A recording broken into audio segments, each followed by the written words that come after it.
नमस्कार.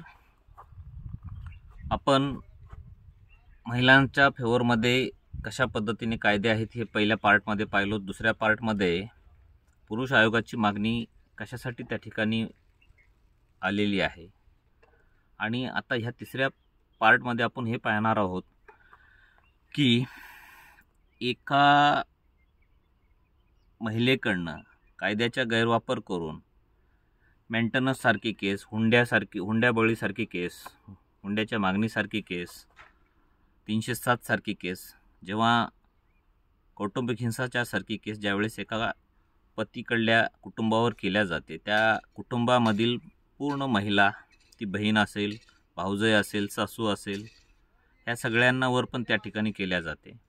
त्या पण एक महिला आहेत.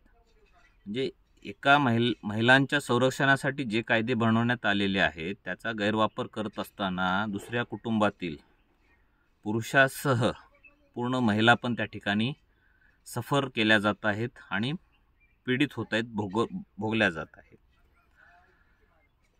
एक खोटी केस केल्यानंतर त्या कुटुंबातील त्या पतीची आर्थिक, मानसिक व शारीरिक तर शोषण केल्याच जाते. त्याचबरोबर त्याच्या कौटुंबिक पण सगळ्यांवर पण त्या ठिकाणी खोट्या केसेस करून त्याला पूर्ण कुटुंबाला वेढीस धरल्या जाते. मोठ्या प्रमाणामध्ये केसेसचं प्रमाण आहे, परंतु कन्व्हिक्शन रेट जर पाहता नगण्य आहे. या सर्वाचा विचार करून कायदेमंडळाने सध्याच्या परिस्थितीची मागणी म्हणून निश्चितच पुरुष आयोग त्या ठिकाणी स्थापन करावं आणि जेंडर न्यूट्रल कायदे त्या ठिकाणी बनवावेत, जेणेकरून कायद्यांचा गैरवापर त्या ठिकाणी निश्चितच थांबेल. धन्यवाद.